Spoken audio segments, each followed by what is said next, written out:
मेरे YouTube channel में आप सबों का स्वागत है। साथियों, आज हम बात करने वाले हैं कि ईश्वर पर भरोसा क्यों जरूरी है। सुनिए एक कहानी और समझिए कि क्या है सच्चाई।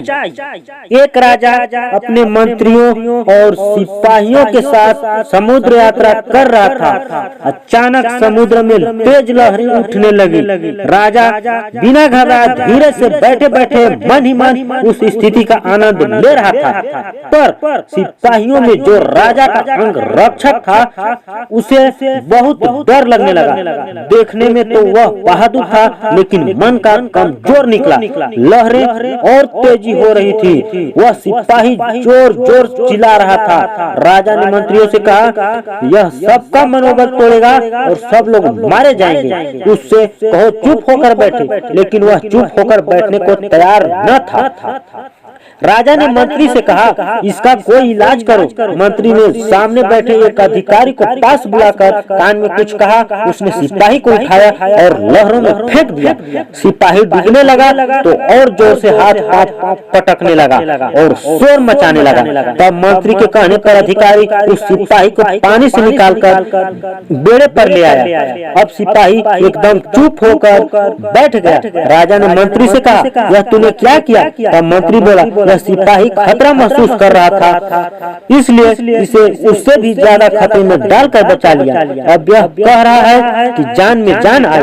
हम इस बेड़े में सुरक्षित हैं। जहां पहले से घबराहट महसूस हो रही थी, अब वही जगह सुरक्षित महसूस होने लगी है। इसलिए अपने बुरे वक्त में आदमी को यह सोचना चाहिए कि इससे भी ज्यादा बुरा हो सकता था, लेकिन कोई हाथ है जो नौका बनकर हमको संभाले हुए है। वही तो मेरा परमात्मा है। इस स्थिति में व्यक्ति का मन डोलता नहीं है। कठिनाइयां हो तो अपने मन को और कठिनाइयां दिखाओ। यह भी तो हो सकता था, पर मेरे तो मेरे मालिक की बहुत मेहरबानी है। उसने थोड़ा ही कष्ट दिया है, उस पर भरोसा रखो।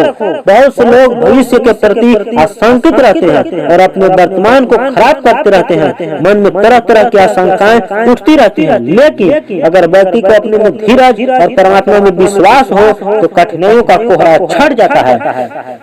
जो विपत्ति से डरते हैं वह उन्हीं पर ज्यादा आती है। जो मन को दृढ़ रखते हैं और आने वाले हर एक सुख दुख को भगवान का दान समझकर प्रसन्नता से रहते हैं, उनके लिए विपत्ति कोई चीज नहीं। तो साथियों, आप भी अपने जीवन में जब भी आपको कोई संकट आए, विपत्ति आए, परेशानी आए, तो आप ईश्वर पर भरोसा रखें और ईश्वर पर भरोसा रखते हुए अपना कर्तव्य को करें। ये नहीं कि सारा कार्य केवल ईश्वर पर ही न छोड़ दें। अपना कर्म कीजिए और ईश्वर पर भरोसा जरूर रखिए। आप एक न एक दिन सफल जरूर बनोगे। जय हिंद, जय भारत।